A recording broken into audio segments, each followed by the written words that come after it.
Assalamualaikum warahmatullahi wabarakatuh. Waalaikumsalam warahmatullahi wabarakatuh. Puji syukur marilah kita ucapkan kehadirat Allah Subhanahu wa taala yang mana telah memberikan kita beribu-ribu nikmat, di antaranya nikmat kesehatan dan nikmat kesempatan sehingga kita dapat hadir di pembelajaran pada malam ini.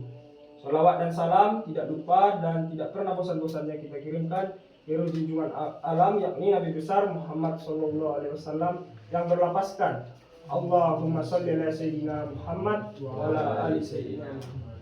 Yang Bapak hormati dan Bapak banggakan Ananda semuanya. Itu saja. Wabarakatuh. Waalaikumsalam warahmatullahi wabarakatuh. Selamat malam Ananda semuanya. Malam. Apa kabarnya? Apa kabar semuanya Ananda? Sehat. Alhamdulillah. Jadi pembelajaran kita pada malam hari ini yaitu materi mata pelajaran Al-Quran Hadis. Jadi materi yang Bapak bagikan pada malam ini yaitu tentang hadis. Apakah Anda tahu apa itu hadis? Tidak. Hadis adalah segala perbuatan dan perkataan yang bersumber dari Nabi Muhammad SAW maupun sifat-sifat beliau. Jadi hadis ini menjadi pedoman bagi kita semua bagi umat Islam setelah Al-Quran karena di dalamnya penjelasan yang lebih rinci tentang ajaran Islam. Jadi hadis ini memiliki kedudukan yang sangat penting dalam Islam. Jika Al-Quran adalah sumber pertama, maka hadis adalah sumber kedua. Jadi banyak ajaran dalam Al-Quran yang masih bersifat umum lalu dijelaskan lebih rinci melalui hadis. Jadi Bapak ingin membuat sebuah kelompok kepada Ananda semua dan Bapak akan membagikan kelompok dari Ananda Fahri. 1 2 3 4 5 6 Kemudian kelompok jadi dari 1 sampai ke 4.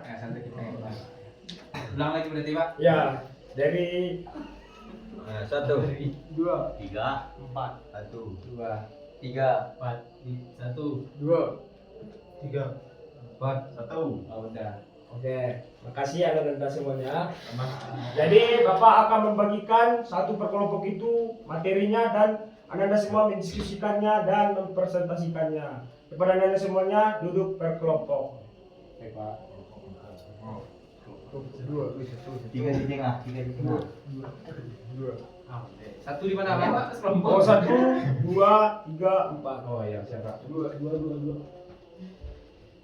Oh, itu dia. Bang.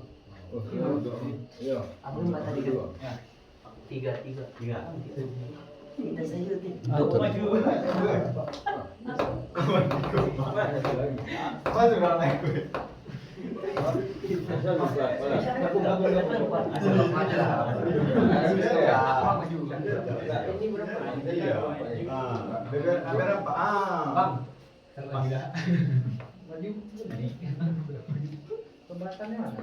Jadi Bapak akan membagikan tugas materinya. Dari ini kelompok 1. Kelompok 2. Oke. Terima kasih ya Pak. Kelompok 3. 3. Ini ya udah. Kelompok 4.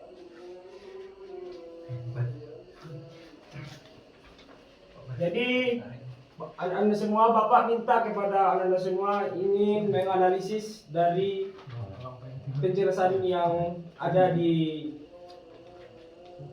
surat tersebut. Jadi Anda diminta satu perwakilan per kelompok untuk menampilkan hasil diskusinya.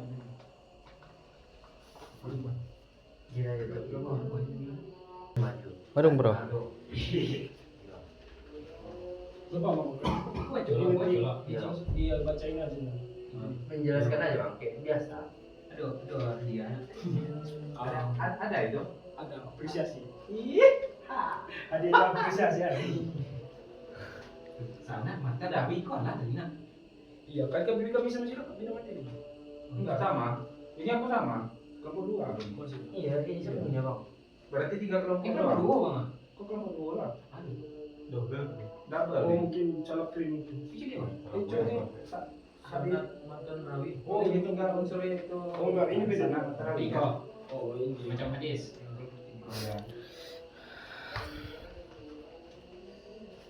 Berarti Tidak. video. Ya, kelompok satu kan.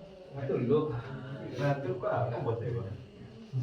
Jadi Bapak minta kepada anak-anak semua untuk menampilkan hasil diskusinya. Jadi kelompok 1 perwakilan dari kelompok 1 untuk menampilkan hasil diskusinya.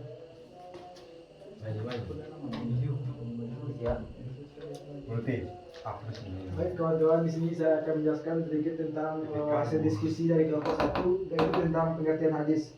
Jadi hadis itu merupakan segala sesuatu yang bersumber dari Nabi Muhammad, baik berupa perkataan, perbuatan, ketetapan maupun sifat beliau. Hadis itu menjadi sumber hukum Islam kedua setelah Al-Quran. Dengan hadis umat Islam dapat memahami lebih jelas isi Al-Quran karena banyak ayat Al-Quran yang dijelaskan lebih rinci melalui hadis. Untuk Muslim sendiri itu menjelaskan ayat-ayat Al-Quran menjadi pedoman hidup umat Muslim serta menetapkan hukum yang tidak jelas dijelaskan secara rinci dalam Al-Quran. Contohnya itu Al-Quran memerintahkan sholat, tetapi cara sholat dijelaskan dalam hadis. Oleh karena itu, hadis memiliki kedudukan yang sangat penting dalam kehidupan seorang Muslim. Mungkin itulah hasil diskusi dari kelompok 1. Terima kasih. Assalamualaikum warahmatullahi wabarakatuh. Waalaikumsalam warahmatullahi wabarakatuh. Terima kasih kepada kelompok 1. Kita berikan apresiasi. Jadi yang dijelaskan oleh kelompok 1 ini, jadi hadis memiliki kedudukan yang sangat penting dalam Islam. Jika Al-Quran adalah sumber hukum pertama, maka hadis adalah sumber hukum kedua. Jadi banyak ajaran dalam Al-Quran yang masih bersifat umum, lalu dijelaskan hadisnya. Misalnya dalam Al-Quran, Allah memerintahkan umat Islam untuk mendirikan sholat 5 waktu. Tetapi tata cara sholat, Jumat, rakaat, dan bacanya dijelaskan melalui hadis Nabi. Jadi kelompok 2 mempresentasikan hasil diskusinya kepada kelompok 2, dipersilakan.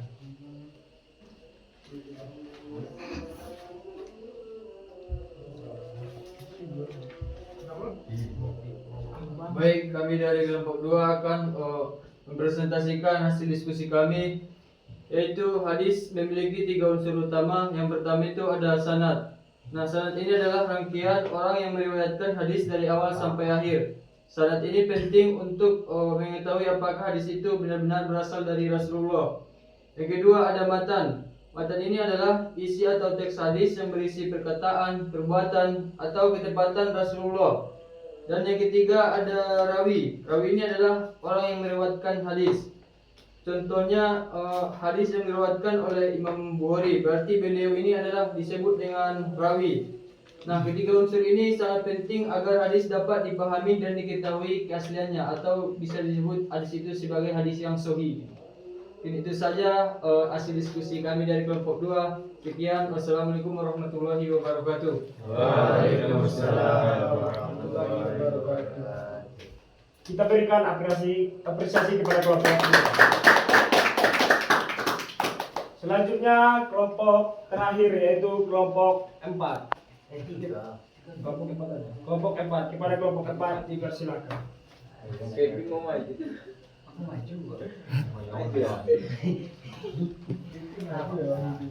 Baik, kami dari kelompok 4 ingin menyampaikan hasil diskusi kami yang berjudul kedudukan dan hikmah mempelajari hadis. Hadis memiliki kedudukan yang sangat penting dalam Islam karena menjadi penjelas Al-Quran. Tanpa hadis, umat Islam akan sulit memahami tata cara ibadah seperti sholat, puasa, zakat, dan haji. Hikmah mempelajari hadis yaitu menambah ilmu agama, mengetahui ajaran Islam dengan benar, meneladani akhlak Rasulullah, menjadi pedoman dalam kehidupan sehari-hari, dan mendapatkan pahala karena mempelajari ilmu agama. Mungkin itu saya hasil diskusi kami. Terima kasih. Oke, terima kasih. Kita apresiasi kepada kelompok 4. Jadi hadis yang dijelaskan oleh kelompok 4 ini, hadis memiliki kedudukan yang sangat penting dalam Islam. Jika Al-Quran adalah sumber hukum pertama, maka hadis adalah sumber hukum kedua. Jadi Al-Quran masih bersifat umum, lalu dijelaskan oleh rinci melalui hadis. Misalnya dalam Al-Quran memerintahkan umat Islam untuk mendirikan sholat tata cara sholat dan bacaan-bacaan yang dijelaskan melalui hadis. Terima kasih kepada Anda semua sudah mempresentasikan hasil diskusinya. Bapak sangat berterima kasih atas penyampaian Anda semuanya.